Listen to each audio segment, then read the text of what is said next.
యాక్చువల్‌గా మన భారతదేశంలో కావచ్చు, ప్రపంచంలో కావచ్చు, ఎక్కడ మతాలు, కులాలు అనేవి ఎక్కడ లేవండి. ఇవి మనం అర్థం చేసుకునే యొక్క మన ఆలోచన పరిధిని బట్టి, మన యొక్క జీవన శైలిని బట్టి, మన చుట్టూ ఉన్నటువంటి వాతావరణం బట్టి మనం అర్థం చేసుకుంటున్నాం తప్ప, ఎక్కడ ఏ గ్రంథంలో, ఏ మత గ్రంథాలలో ఇది మతము అని ఎక్కడ ప్రతిపాదించలేదు. ఇప్పుడు ఇస్లాం తీసుకోండి. ఇస్లాం అనేది మతం కాదు. ఒక శాంతి సందేశం ఇది. ఒక శాంతి సందేశం ఇది. అది ఎవరిచ్చారంటే ద ఆల్మైటీ గాడ్, ఎవరైతే మనం అరబిక్లో అల్లా అనుకుంటున్నామో, అల్లా తన మెసెంజర్స్ ద్వారా, తన ప్రాఫిట్ ముహమ్మద్ సల్లల్లాహు అలైహి వసల్లం ద్వారా ఇచ్చినటువంటి ఆ శాంతి సందేశాన్ని ఎవరైతే పాటిస్తున్నారో వాళ్ళని మనం ముస్లిమ్స్ అంటున్నాం. ఆ ముస్లిం అనేది ఈ మధు కావచ్చు, ఇక్కడ నరసింహరావు కావచ్చు, ఇక్కడ ఉన్నటువంటి షఫీబాయి కావచ్చు, ఎవరైనా కావచ్చు, ఆ శాంతి సందేశాన్ని పాటించి తన జీవనాన్ని సుగమం చేసుకుంటూ చుట్టూ ఉన్నటువంటి వారిని అసలు నిజం ఏంటిదని దావతిచ్చుకుంటూ ఒక ఆనందమైనటువంటి జీవితం గడిపే వాళ్ళందరినీ ముస్లింసే అంటారు. శాంతి సందేశమే తప్ప హిందూ మతం అనేది కూడా ఎక్కడ లేదు. ఏ గ్రంథంలో కూడా సనాతన ధర్మం అనే ధర్మం, సనాతన మీన్స్ మంచిది, సనాతనం నుంచి ఎప్పటి నుంచో వస్తుంది. ఎప్పటి నుంచో వస్తున్నటువంటి ధర్మాన్ని అందరూ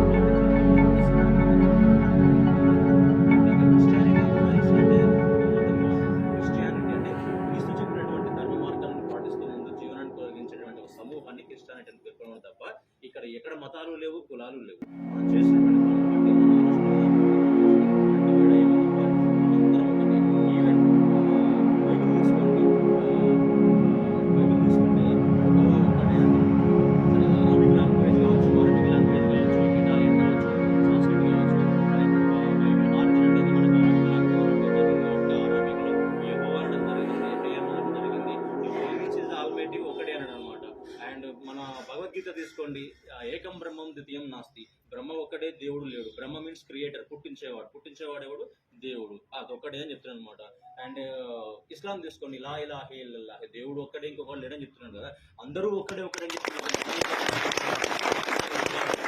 ఎలాంటి అర్థం లేదు. అంటే సింపుల్ ఏంటంటే, ఫర్ ఎగ్జాంపుల్ ఒక i20 హుండాయ్ కార్ ఉంది. అదొక హుండాయ్ కంపెనీ తయారు చేస్తుంది అనుకోండి.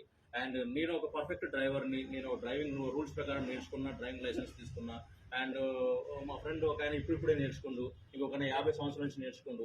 అందరూ హుండా i20 కార్స్ తోలుతారు. కానీ ఈ రోజు ఉదయం తెల్లారంగానే హుండాయ్ అనుకుంటారు, ఈ రోజు ఈ i20 కార్ అనుకుంటారు, ఒక రోజు గుద్దాలని చెప్పేసి అనుకోదు కదా. అది ఏ విధంగా యాక్సిడెంట్ జరుగుతాయి? ఎవరైతే డ్రైవింగ్ చేస్తారో ఆ డ్రైవర్ యొక్క పనితనాన్ని బట్టి యాక్సిడెంట్ జరుగుతాయి. అంటే ధర్మం ఒక్కటే. ఇక్కడ అర్థం చేసుకున్న వాళ్ళు ఎవరంటే డ్రైవర్స్ అనమాట. హుండాయ్ అనేది నథింగ్ బట్ ఒక కార్ అనేది, అది బైబిల్ కావచ్చు, ఖురాన్ కావచ్చు, భగవద్గీత కావచ్చు. కానీ దాంట్లో కూర్చొని డ్రైవ్ చేస్తున్నారు కదా, వాళ్ళు దాన్ని అర్థం చేసుకునే తీరు, ఎక్కడ ఎక్సలేటర్ వేయాలి, ఎక్కడ బ్రేక్ వేయాలి, ఎక్కడ స్టార్ట్, ఎలా విధంగా పోవాలని రూల్స్ తెలుసుంటే ధర్మాన్ని అందరికి ఒక విధంగానే అర్థమవుతుంది. సో మత గ్రంథాల తప్పు ఎక్కడా లేదు. దాన్ని అర్థం చేసుకుని మాట్లాడే వాళ్ళు, దాన్ని అర్థం చేసుకుని సొంత వాక్యాలు రాసుకునే వాళ్ళు వాళ్ళది తప్పు. అర్థమవుతుందని నేను చెప్పింది. So drivers makes mistake, car never. Car అనేది మిస్టేక్ చేయదు. మతం అనేది ఎప్పుడు తప్పు చెప్పదు. దాన్ని అర్థం చేసుకునే మన పరిజ్ఞానాన్ని బట్టి. ఇంకొకటి ఏంటంటే, ఈ గుళ్ళు, మసీదులు, ఈ చర్చిలు ఎందుకు పెట్టారో ఒక చిన్న కామన్ సెన్స్ అనమాట. ఇది ఎందుకు పెట్టారో తెలుసా? నా ఆలోచన విధానం వేరు. నేను దేవుడు అంటే ఇంకా వేరేది అనుకుంటా, లేకపోతే సమాజం అంటే ఇంకో నాకు వేరే కాన్సెప్ట్ ఉంటుంది. నాకు అర్థం చేసుకునే విధానం వేరు. ఎందుకంటే నాకు మా అమ్మ నాన్న చదువుకోలేకపోవచ్చు, లేకపోతే బాగా చదువుకున్న వాళ్ళే ఉండొచ్చు. ఒక్కొక్కరు డిఫరెంట్ ఫ్యామిలీస్కి మనకు ఉన్నటువంటి సోషో ఎకనామికల్ ప్రాబ్లమ్స్ వల్ల అండ్ మనకున్నటువంటి పరిస్థితుల వల్ల అర్థం చేసుకునే సామర్థ్యము, భాషా పరిజ్ఞానము అండ్ మత గ్రంథాల్లో వచ్చినటువంటి ఏవైతే ఉన్నాయో అవి డిఫరెంట్గా ఉండొచ్చు. దాన్ని అర్థం చేసుకోవాలంటే ఏం కావాలి? మనకంటే ఎక్కువ అర్థమైనటువంటి పండితులు కావచ్చు, ఇమాం సాబులు కావచ్చు, పాస్టర్స్ కావచ్చు, పురోహితులు కావచ్చు, గురువులు కావచ్చు, వాళ్ళు కావాలి. మరి వీళ్ళందరూ మన ఇంటికి వచ్చి చెప్తారా? చెప్పరు కదా. మన అందరం ఒకే దేవుడిని పూజిస్తానికి ఎక్కడికి పోతున్నామో ఆ కామన్ ప్లేస్ ఏంటిది? గుడి కావచ్చు, చర్చ్ కావచ్చు అండ్ మసీద్ కావచ్చు. అక్కడికి పోతే సామూహికంగా ఒక అందరూ గ్రూప్ ఏర్పడుతుంది. ఆ గ్రూప్ లో విషయ పరిజ్ఞానం ఎక్కువ ఎవరైతే ఉన్నారో వాళ్ళు మనకు వచ్చిన డౌట్స్ ని క్లారిఫై చేయడం వల్ల మనం ఈజీగా తెలుసుకోవచ్చు అనమాట. అంతే తప్ప మేమంతా ఒకటే గ్రూప్ కాబట్టి ఒక దగ్గరికి పోయి మదతు చేస్తున్నాం, ఒక దగ్గరికి పోతున్నాం చెప్పుకుంటాను కాదు. చివరిగా ఏంటిదంటే, శాంతిగా జీవనం సాధించడానికి మన గ్రంథాలలో ఏమి చెప్పబడింది అది తెలుసుకుంటానికి, అది కరెక్ట్గా తెలుసుకుంటానికి. అంతే తప్ప దీంట్లో డిఫరెన్సెస్ కానీ దేవుడు మీ దేవుడు మీకే, మా దేవుడు మాకే, దేవుడు ఒక్కడే. ఇప్పుడు ఫర్ ఎగ్జాంపుల్ మనం ఇక్కడ కీసర్లో ఉన్నాము, ఆంధ్రప్రదేశ్లో, తెలంగాణలో ఉన్నాము. ఏ భాష మాట్లాడతాము? తెలుగే మాట్లాడతాము. అండ్ అమెరికాలో ఉన్నాడు ఏది మాట్లాడతాడు? ఇంగ్లీషే మాట్లాడతాడు. అండ్ ఇస్లాం కంట్రీస్లో ఉన్న వాళ్ళు ఏమాడతారు? అరబిక్, హిందీ అవి మాట్లాడతారు. అంటే మనుషులు ఒక్కలే, కానీ వాళ్ళ యొక్క పుట్టిన ప్రదేశాలను బట్టి వాళ్ళు మాట్లాడే భాష వేరు, కానీ భాషలో ఉన్నటువంటి మీనింగ్ ఒకటే. అది ఎప్పుడు తెలుస్తుంది అంటే నాకు ఒక ఇంగ్లీష్ మంచిగా అర్థమై ఉంటే వాడు ఏది మాట్లాడినా నా భాషలో కన్వర్ట్ చేసుకొని నా భాషలో ఉన్నటువంటి లాంగ్వేజ్ని ఉపయోగించుకుంటా.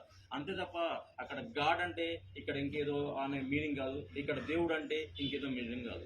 ఏదైనా ఒకటి పుట్టించేవాడు, తీసుకువెళ్ళేవాడు, మనం కాపాడేవాడు వాడు ఒకటే, అది ఒకటే దేవుడు, అందరూ ఒకటే. ఇంకో కామన్ థింగ్ ఏంటంటే, and there is no Muslim, there is no Hindu. ఇక్కడ హిందువులు, ముస్లింలు అండ్ ఇస్రాయల్, సిక్కులు ఎవరు లేరు. అందరూ ఒకే వ్యక్తి, ఒకే ఇద్దరు వ్యక్తుల నుంచి మనం మీన్స్ పుట్టించబడ్డాము. ఆ ఇద్దరు చేసింది కూడా ఒకటి, అది హిందూ మత గ్రంథమైన బైబిల్ అయినా అండ్ ఖురాన్ అయినా సరే. ఖురాన్లో కూడా ఆదం అలైహిస్సలాం, నెక్స్ట్ ఈవ్ వాళ్ళు, అండ్ బైబిల్ ప్రకారం ఆడమ్ అండ్ ఈవ్, అండ్ మన దాని ప్రకారం ఉన్నటువంటి మునీలు, మునీశ్వరులు ఎవరైతే ఉంటారో ఆ ఇద్దరు వల్లనే టోటల్ ప్రపంచం వ్యాప్తి చెందింది. అంటే we are belongs to one family. మన తల్లిదండ్రులు ఒకలే, మన పూర్వీకులు ఒకలే, అన్నదమ్ములే. కాకపోతే పుట్టిన ప్లేసు, మనకున్నటువంటి భాషా పరిజ్ఞానం, మనకున్న జీవన శైలి గురించి మనం డివైడ్ చేయబడ్డమే కదా. ఈ డివైడ్ అయినప్పుడు మళ్ళీ యూనిట్ కావాలంటే మనకేం కావాలా? సిమిలారిటీస్ కావాలా. అంటే ఇప్పుడు ఈయన నలుపుండు, నేను తెలుపున్నా, ఈయన పొట్టిగు, నేను పొడుగు, నేను బలవంతుడు, ఈ డిఫరెన్సెస్ మనకు అవసరం లేదు. సిమిలారిటీస్ ఏంది?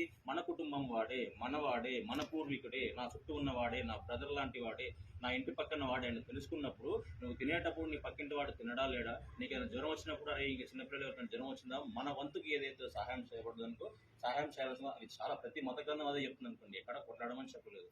అండ్ అన్ఫార్చునేట్లీ మన టీచర్లో మేము వచ్చి 1.5 years 2 years అవుతుంది. అసలు అంత ముందు కానీ ఇప్పుడు వరకు ఎక్కడ కమ్యూనల్ ప్రాబ్లం లేదు. అన్ఫార్చునేట్లీ మన జరిగింది, అది కూడా ఒక మనందరికీ ఒక మన టెస్టింగ్ లాంటిది. అంటే అది జరగాల్సిన సిచ్యువేషన్ జరగకూడదు, తర్వాత పక్కన పెడితే ఒక విషయము, ఒకటి ఏదైనా ఒక ప్రతికూల పరిస్థితులు ఎదురైనప్పుడు మన స్వభావం తెలుస్తుంది. మనిషి యొక్క స్వభావం రెండు విధాలు తెలుస్తుందండి. ఒకటి